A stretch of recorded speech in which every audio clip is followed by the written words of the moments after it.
First, though, we broke the news yesterday. Do you remember tributes to Strictly's Len Goodman make many of the front pages this morning, as you would expect? While overnight, programmes in America have also been paying their respects. That is lovely. As we said yesterday, Ross, he was a star, both sides of the Atlantic. It would have been his birthday today. He would have been 79. Yeah, it's so sad that the news is still sinking in with me.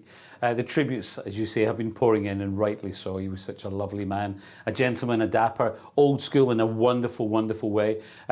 Donny Osmond saying, so saddened by the news of Len's death, adding that it was a huge loss to the world of dancing, sending prayers to his family and loved ones, of course. Donny won the competition out here back in 2009, and Len was on the judging panel then too.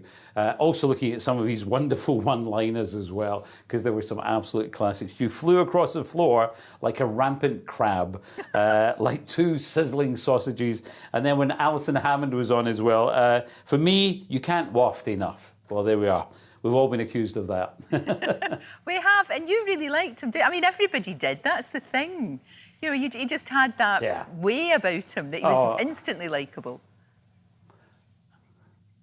Absolutely, great stories. I remember one time after the show out here, and we sat in his dressing room, he was telling me about how when he was a young lad, he was about 15 or so, and he went with his mate, and they went down to the seaside, and they were there, and they thought they were, you know, lads, they were drinking, they were smoking, and his mate said, let's go and get a tattoo, and Len said, he was terrified, you know, because he thought Mum will kill him if he goes back with a tattoo. So what he thought he'd get is the easiest one. So he saw the old, you know, the Simon Templar, the stick figure, and he thought, I'll get that and I'll get it done on my shoulder. My mum will never notice. So they put the first little needle in, and he went, oh! And they said, it's okay, everyone's got a soft side and a hard side. So he went, okay, do the other side. They went to the other side, put the needle in, and he went, oh! And that was it. He had two soft sides. So to this day, he had two little dots. that was the tattoo for Len. Yeah, fantastic. Just a great man. Thank you, Ross. And we're going to see you later, but thank you for now. Thank you so much. Well, joining me now is former Strictly judge Dame Arlene Phillips, who, of course, sat alongside Len when Strictly began in 2004. It is so good to see you, and it's lovely to remember him because with huge affection. Oh, yeah. I mean, he was really, really loved. Most people only got the lovely side of Len. There were two Lens. Yeah. There was lovely Len and there was Grumpy Goodman. But he was charm. I mean, he was charm. And I think it was Esther Ranson said, you know, he's the older woman's crumpet.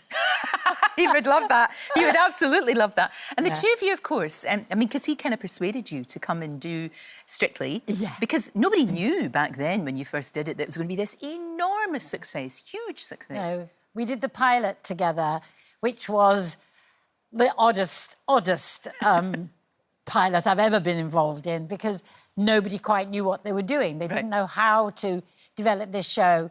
And Len was impatient to get away because he was meeting his lovely Sue for a very special dinner. Right. And I had come from a lunch, so we were both kind of like, oh, get on with it, get on with it. And then he went, oh, I don't know about this for a game of soldiers. So he said, are you going to do it? And I said, I don't know, even if I'll get it. And he said, what about you? And he said, if you're doing it, I'm doing it. Right. Otherwise, we're not doing it. And then what happened? And then the show, which started off very slowly, became this monster of dance all over the world. And that's the thing about it as well with him. I mean, he was so respected in the world of dance. Of course. That's the thing. He brought so much to the show, as did you. You know, because you both had all of that experience already. Yes. His was purely ballroom and Latin. Yeah. And as far as he was concerned, that was what the show was about. None of this messing around, which he called anything that was musical theatre or wasn't strictly to the rules. Right. He went by the rules. He went by those rules of ballroom and Latin, and there's a finite way it can be danced. And he was a stickler for that, and he wanted everyone dressed up. He didn't like it, you know, he wanted to see the tails and the smart costumes, not all this fluffy stuff. But it is called Strictly Come Dancing, to be fair to he him. put the strict into Strictly as far as he was concerned. And he did retire in 2016, still kept going with the American show, of course, because as we said, you know, we were talking to Ross there, and he was a star on both sides of the Atlantic, and he gave that up last year.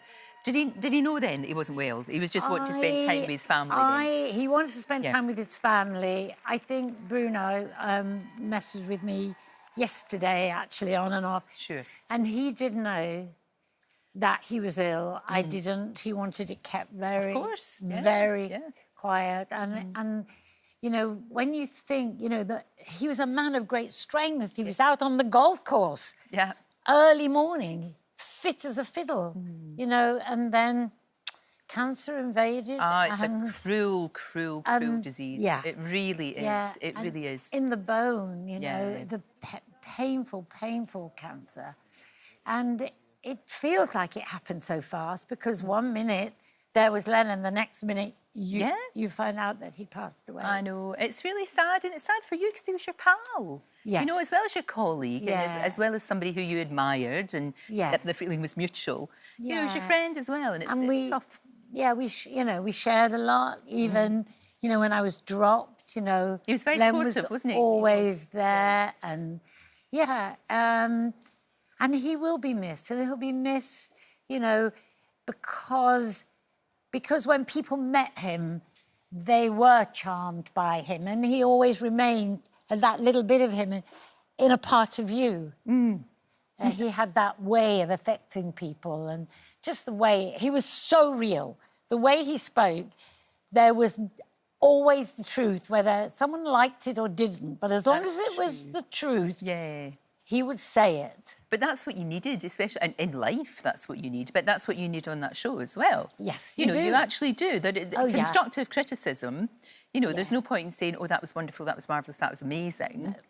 But you know, he was the kind of voice of reason in a way, wasn't he? He could say it in. It was charming. Such a clever way. Yes, no. He referenced food all the time. You know, flat as pancakes. You know, the fluffy was like as butter on a crumpet. He always had an analogy that has something to do with food. That's very true. That's very true. Oh, we wish all of these friends and everybody, you know, really, who will miss them. We have a kind of connection because at London Zoo, and it is World Penguin Day, and we're going to be talking about World Penguin Day. Yeah. Stay with me for this one. But there was a Lorraine penguin and a Len Goodman penguin, and can I just say, they were very friendly. Were they indeed? The Lorraine penguin today is sitting on an egg. That's all I'm saying about that. We don't want to dwell on their relationship. Oh, my gosh. But I'm just putting it out there, that's all. They were mates, can we say? I think we can. Arlene, lovely to see you. And thank you so Lorraine. much for sharing So lovely. your thoughts of an incredible man. Thank you.